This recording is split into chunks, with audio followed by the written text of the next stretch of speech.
capítulo 15. Vamos refletir sobre essa parábola contada por Jesus. Uma parábola que tem muito a nos ensinar. Lucas, capítulo 15, verso 11 ao verso de número 24. Todos acharam? Vamos ler. E Jesus continuou: um homem tinha 2 filhos. O mais novo reivindicou do seu pai: Pai, dá-me a parte da herança a que tenho direito. E consentindo o pai, repartiu sua propriedade entre eles. Não se passou muito tempo, e o filho mais novo reuniu tudo o que tinha, partindo para terras distantes. E lá esbanjou todos os seus bens, vivendo de forma irresponsável.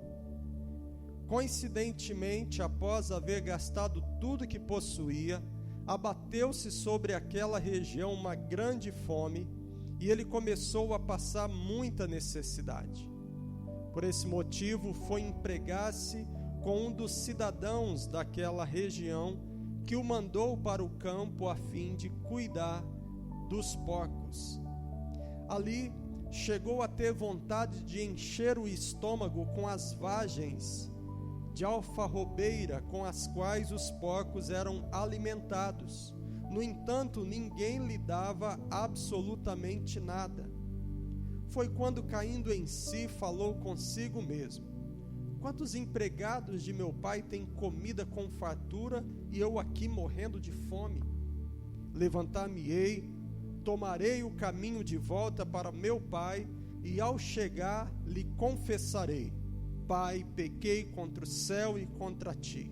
Não sou mais digno de ser chamado teu filho. Trata-me como um dos teus trabalhadores. E logo em seguida levantou-se e saiu na direção do pai. Vinha caminhando ele ainda distante, quando seu pai o viu, e pleno de compaixão, correu ao encontro do seu filho, e muito o abraçou e beijou.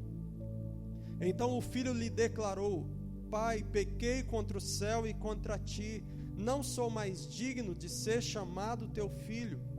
Entretanto o pai ordenou aos seus servos: trazei depressa a melhor roupa, vestiu-o com distinção, ponde-lhe o anel de autoridade e as sandálias de filho. Também trazei o novilho gordo e o preparai. Comamos, façamos uma grande festa e regozijemo-nos, porquanto este meu filho estava morto e voltou à vida, estava perdido e foi encontrado, e começaram a celebrar o seu regresso. Vamos orar. Senhor, nós colocamos as nossas vidas diante de Ti nessa hora. Pedimos, Pai, que o Senhor nos visite, falando aos nossos corações. Eu rogo a Ti pela Tua igreja, para que o Senhor possa falar a cada uma dessas vidas de uma maneira poderosa, profunda. Que a semente poderosa da Tua palavra encontre agora um coração como uma terra fértil, adubada, preparada, pronta, Senhor, para receber essa semente poderosa, essa semente que nos muda, essa semente que revela quem Tu és, que revela quem nós somos, a necessidade que nós temos de Ti, ó Deus. Eu clamo a Ti no nome de Jesus. Espírito de Deus, fala a esses corações, Senhor, em nome de Jesus, ó Deus. Onde essa palavra alcançar, que corações sejam quebrantados, que corações, que vidas entendam a Tua vontade e o Teu querer, no nome de Jesus, amém. Amados, eu gostaria de me ater com os irmãos nessa noite apenas na figura do filho pródigo e desse pai amoroso, esse pai compassivo que o texto nos descreve. Eu creio que se nós pararmos um pouquinho e pensarmos, nesse texto, pensarmos nessa parábola e procurássemos assim um tema para dar um nome a essa parábola, um nome bacana talvez seria a paternal misericórdia de Deus para com a fraqueza humana. O precioso amor de um Pai eterno, poderoso, para com pessoas que nada merecem, que nada têm. E é exatamente isso que essas figuras do texto representam. Esse Pai representa o Pai eterno, representa Deus, na sua misericórdia e graça. E esses filhos representam a humanidade, aqueles que foram chamados pelo Senhor, especificamente aqui, no seu contexto, representa o povo judeu e aqueles que foram salvos pela graça também entre o povo gentil.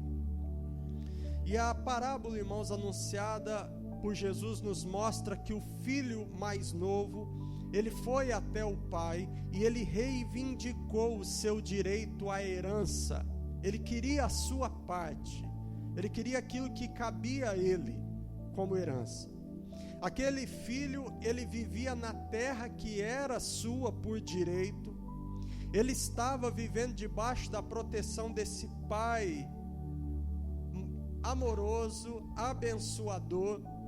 Havia ao redor daquele rapaz proteção, conforto, havia roupa à disposição, havia calçado à disposição. Ele carregava num dos seus dedos um anel, e nesse anel com certeza havia o brasão daquela família. Só usava um anel daquele quem era parte da família. Havia pão em abundância, havia carne de qualidade. Aquele homem tinha ali os seus animais cevados para o alimento da sua família. Então havia muita fartura. E acima de tudo, irmãos, aquele filho, ele era muito amado pelo seu pai. Ele vivia uma plena comunhão com o seu pai. Ele era o herdeiro junto do seu irmão.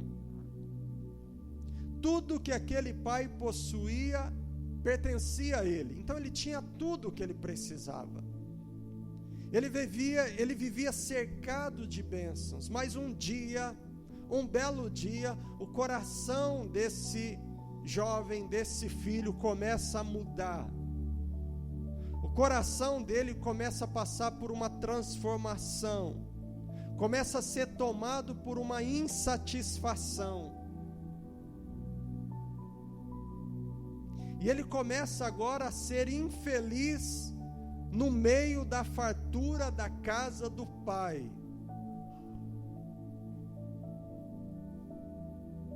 Ele começa agora a ser infeliz diante da mesa farta que o seu pai lhe provisionava. Ele já não tinha mais alegria em ser provido e cuidado por seu pai. Aquilo começou a incomodar ele. Ele não queria viver mais debaixo da dependência daquele pai.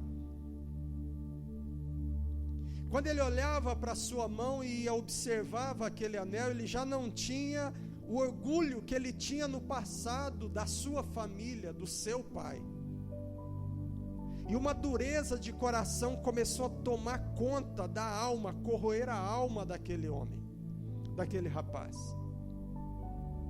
E o coração dele começou a petrificar diante do amor, da compaixão e das bênçãos que ele vivia ali debaixo da tutela do seu pai. E no meio de tudo isso, um outro ingrediente entrou no coração daquele rapaz. Ele começou a ter uma curiosidade sobre o que havia depois dos portões, depois dos muros daquela propriedade. Ele queria saber o que tinha lá fora.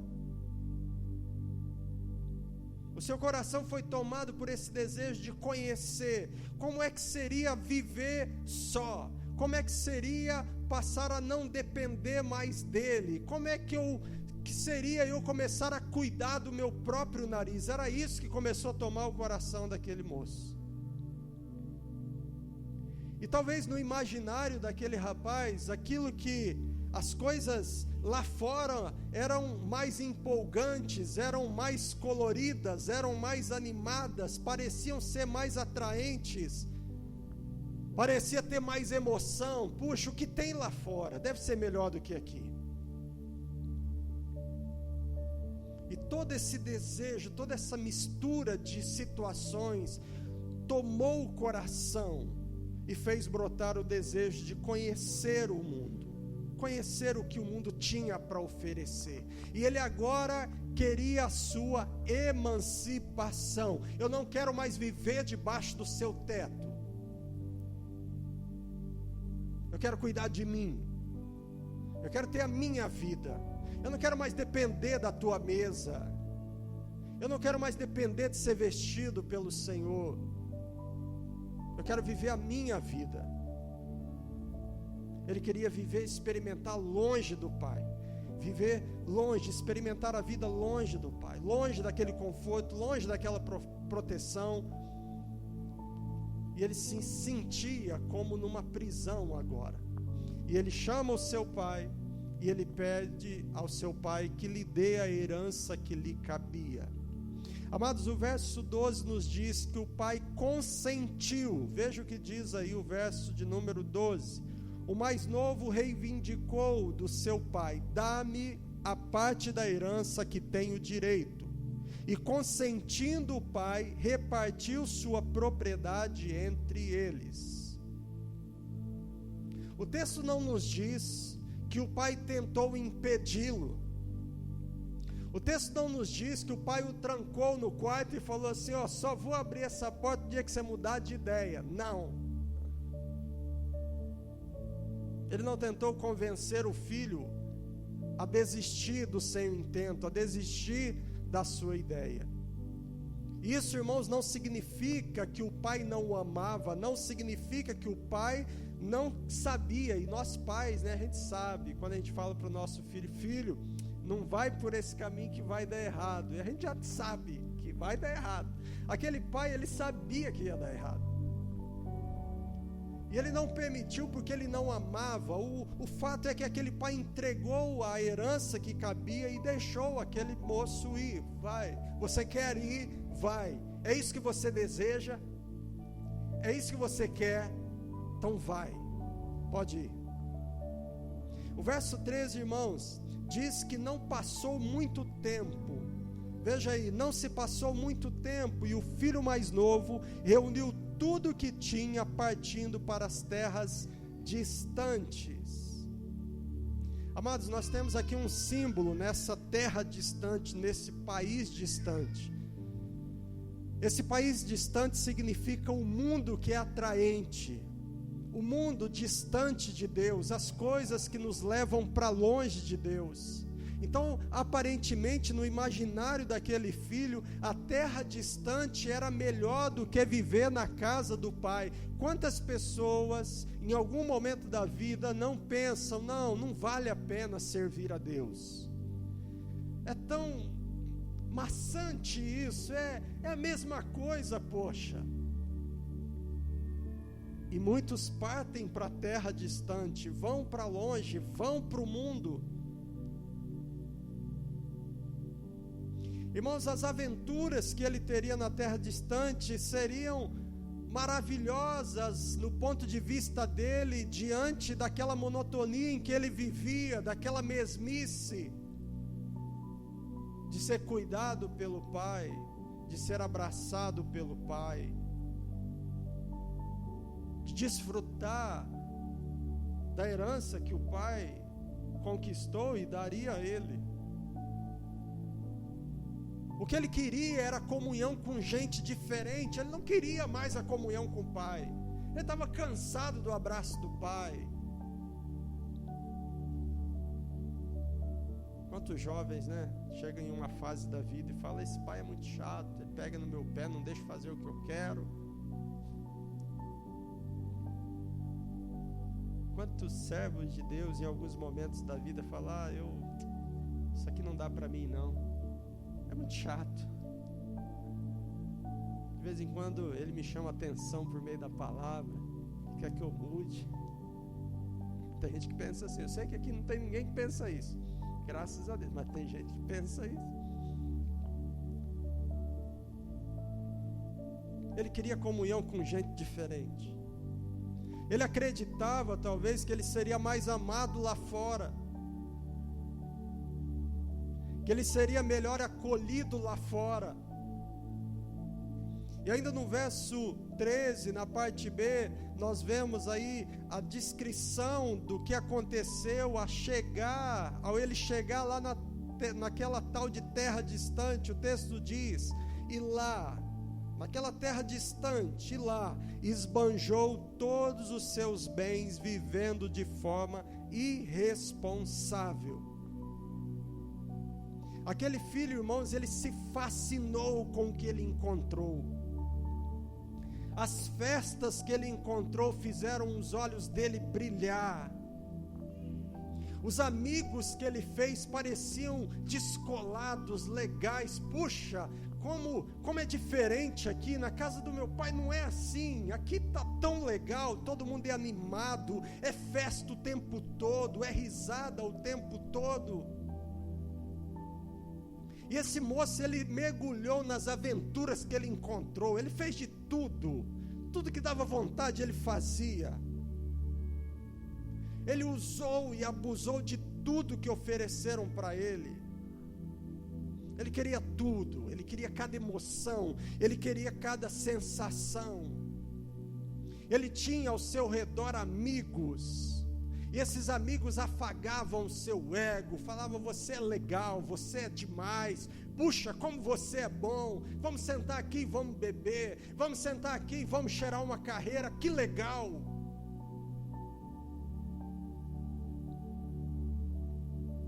Os amigos riam até das piadas sem graça dele, afinal ele estava cheio do dinheiro, ele estava torrando a herança do pai.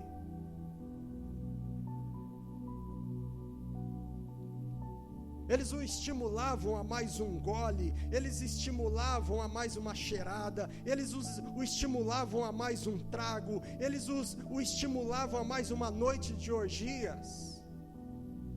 E os dias foram passando,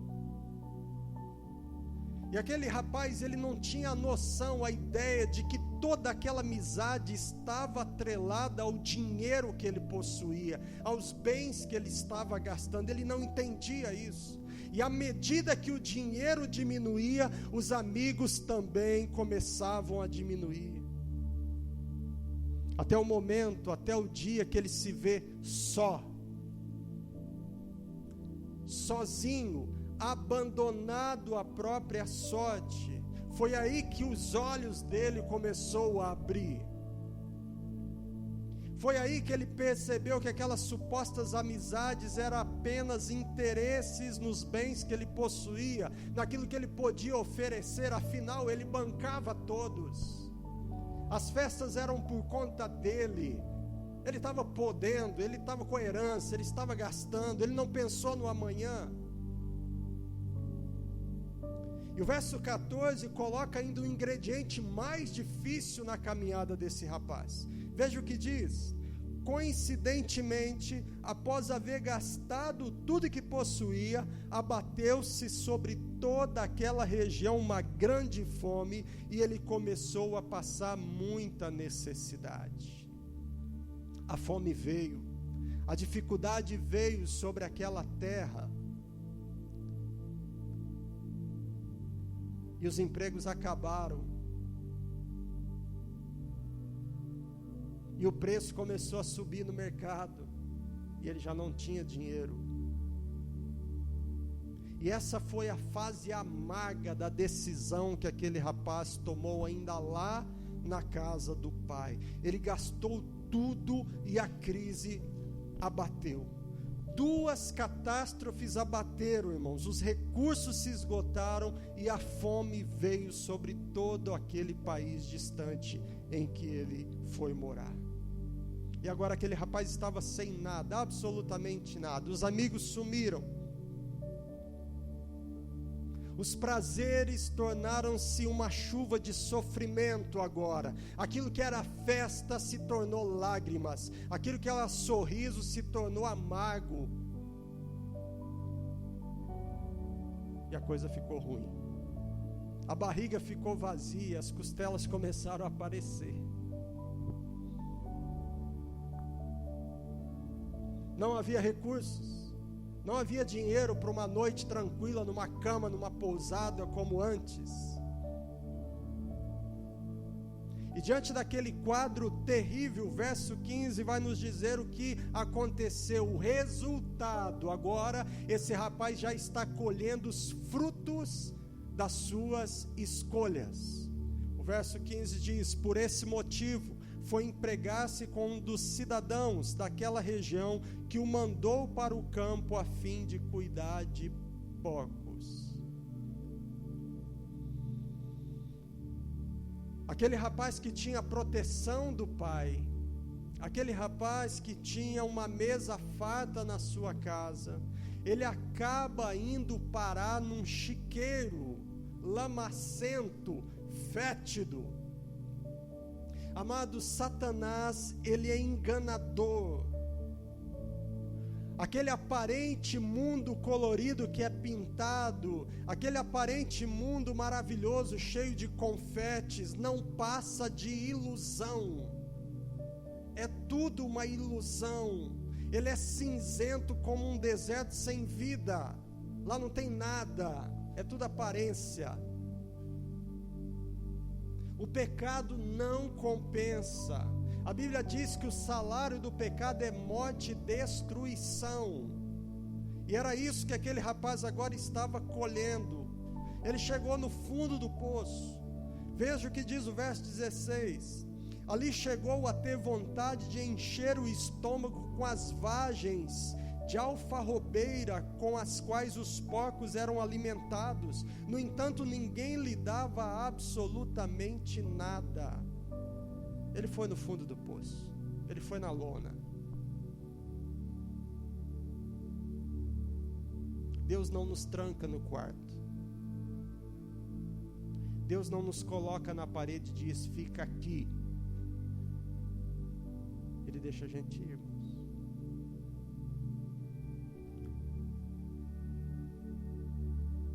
E os frutos de escolhas erradas trazem consequências trágicas para os filhos.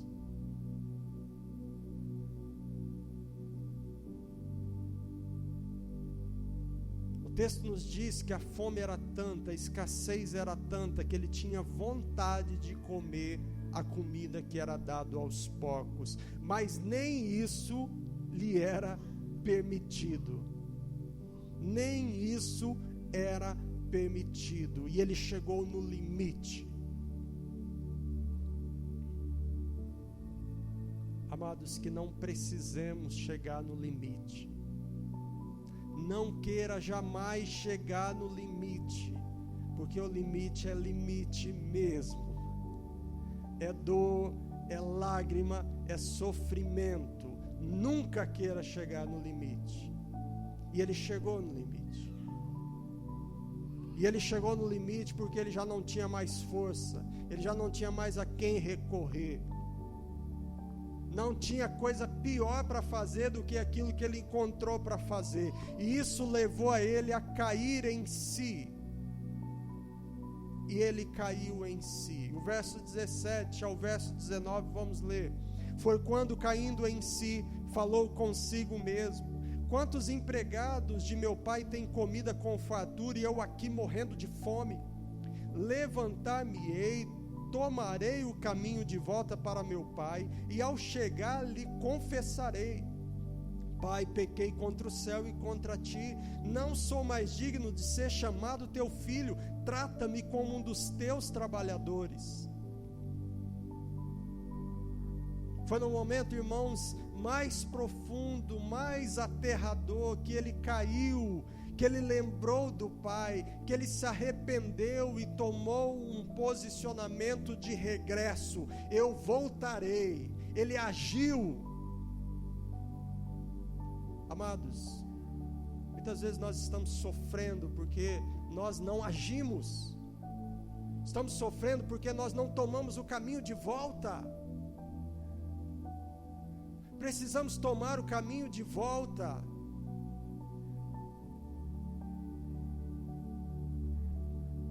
Ele reconheceu que não merecia voltar. Isso é um princípio importante quando nós caímos, quando nós pecamos. Nós não merecemos, mas nós precisamos regressar. Ele reconheceu que ele dependia da misericórdia do seu pai. Ele até pensou: eu não vou chegar lá pedindo para pegar de volta o meu quarto, para sentar na cabeceira da mesa como antes, para abrir a geladeira como eu abria. Eu vou chegar lá de cabeça baixa pedindo misericórdia, dizendo: pelo menos me dá um emprego, me dá um cantinho para mim aí, afinal não mereço. E foi isso que ele fez. Ele voltou com esse pensamento: será que ele vai me receber? Será que ele ainda me ama? Será que pelo menos ele vai garantir uma vaga para mim entre os trabalhadores que ele tem? Quanta gente pensa isso quando está distante? Fica com medo de regressar, até sabe que precisa voltar, mas fica com medo. Será que eu sou digno? Nós não somos mesmo dignos, ninguém é. Agindo certo ou agindo errado, ninguém é digno de nada. Essa é a verdade. Mas há muitas pessoas que até no momento de descer lá no poço, lá no fundo, falam: não, eu tenho que voltar, eu preciso regressar. E aí começam a dizer assim: não, mas eu acho que eu não vou, porque vai ficar ruim para mim voltar. O que vão dizer? Será que ele vai me receber? E aí muitos pensam até na igreja, né? Falam assim: mas será que vão me amar ainda? Não importa o que a igreja pensa, o importante é o que Deus pensa. E o verso 20 nos diz: e logo em seguida levantou-se e saiu na direção do pai. Vinha caminhando ele ainda distante, quando seu pai o viu, e pleno de compaixão correu ao encontro do seu filho, e muito o abraçou e o beijou. Irmãos, para surpresa dele, quando ele se aproxima do pai, ainda distante, o texto diz que aquele pai o viu distante. Nós podemos conjecturar aqui, afinal é uma parábola, podemos conjecturar que se passou meses, talvez anos.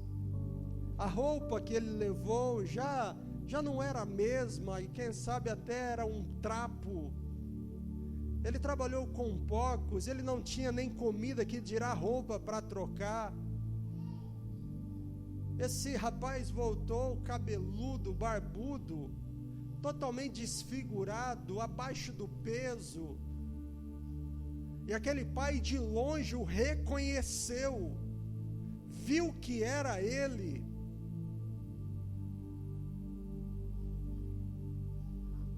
E quando aquele rapaz é encontrado pelo pai, enquanto caminha na direção da propriedade, ele é abraçado e ele percebe, ele descobre que seu pai lhe esperava com mais intensidade do que ele desejava voltar para o pai.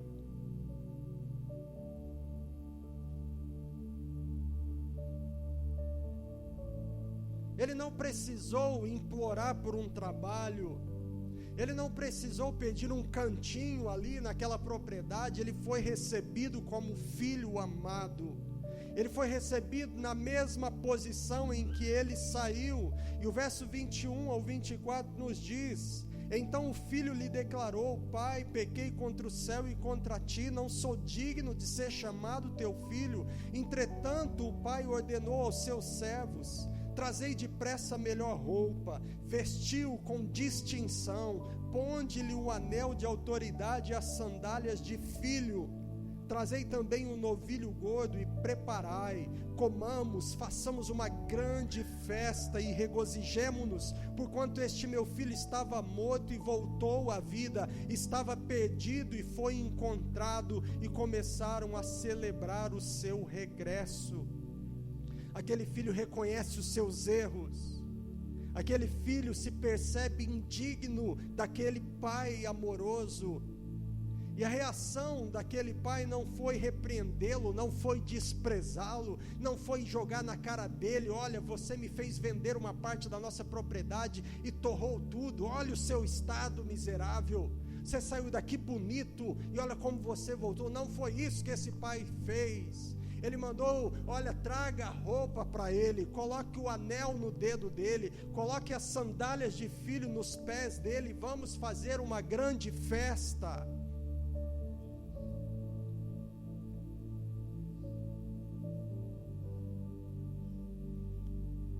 Não sei como é que está o seu relacionamento com Deus, não sei se você que assiste essa gravação agora, como é que você está com o Senhor, como é que está a sua vida.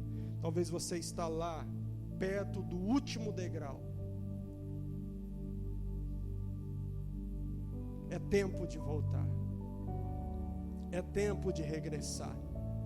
O Pai amoroso está à espera dos seus filhos. Não importa aquilo que nós fizemos, não importa como nós temos gastado as bênçãos, como nós temos vivido a vida tão abençoada que Deus nos deu.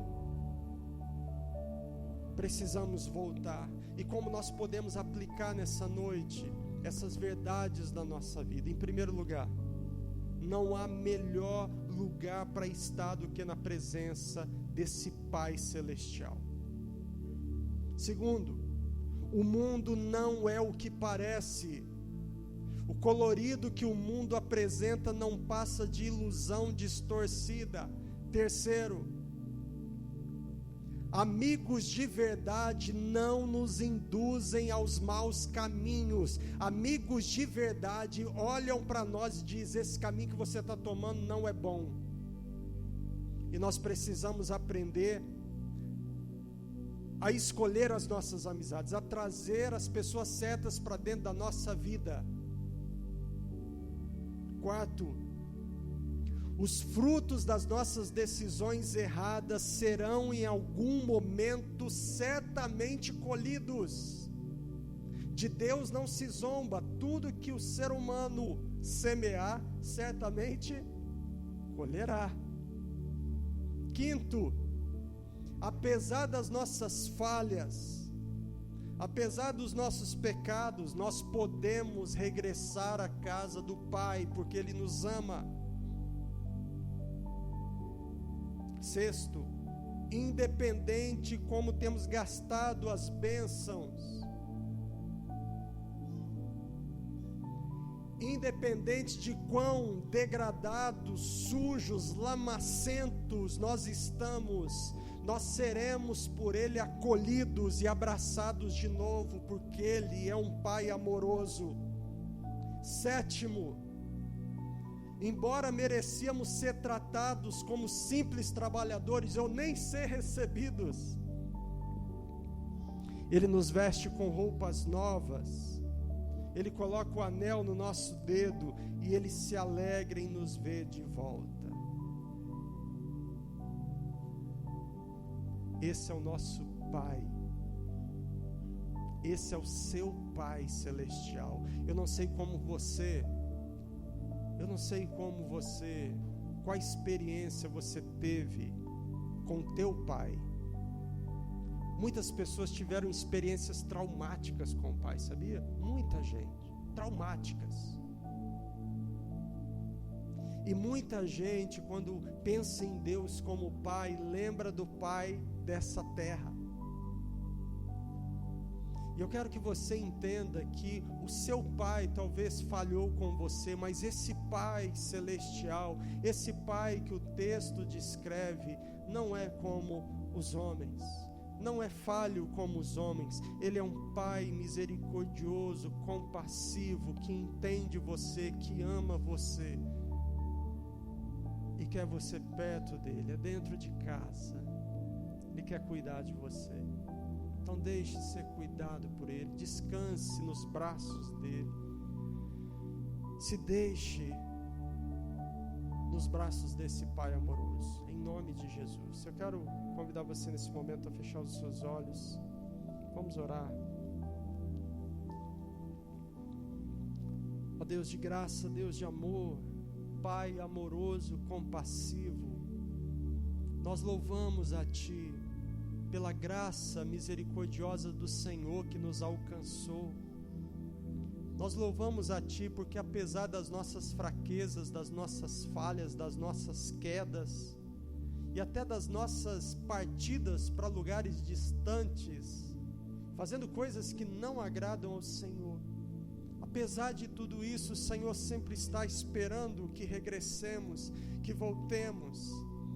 E eu oro, ó Deus, se porventura há alguém aqui distante, numa terra distante, distante dos teus caminhos, se alguém que ouve essa mensagem por essa gravação, que está distante, teme, está temeroso em voltar, sabe que precisa voltar, mas não tem forças para voltar, que o Senhor possa tocar esse coração nessa hora, que o Senhor possa dar, ó Deus, o ânimo necessário, que o Senhor possa revelar, ó Deus, o amor grandioso do Senhor, que nos recebe apesar de quem somos, que nos ama apesar das nossas fraquezas, que está pronto a tirar a roupa suja, a nos lavar, a cortar o nosso cabelo, a fazer a nossa barba, nos deixar novamente numa condição melhor, colocar o anel no nosso dedo, colocar as sandálias de filho nos nossos pés, Senhor, e fazer uma festa alegre, festejar o regresso dos teus.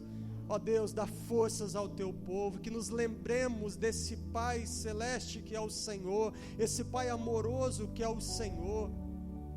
E se porventura alguém, ó Pai, que teve traumas no seu relacionamento paterno, e hoje acaba transferindo isso para esse relacionamento contigo, que esses traumas sejam quebrados no nome de Jesus. Em nome de Jesus, traz cura sobre esse coração, sobre essa mente, ó Deus, em nome de Jesus, e que haja liberdade, que haja amor, que possa encontrar, ó Deus, o teu colo, o teu abraço, em nome de Jesus, Senhor. Louvo a Ti, ó Pai, por quem Tu és, pelo amor que Tu tens para conosco. Nós Te agradecemos, Senhor, pela graça poderosa do Senhor, pelo amor grandioso do Senhor, que nos ama apesar das nossas fraquezas, das nossas debilidades, em nome de Jesus, amém.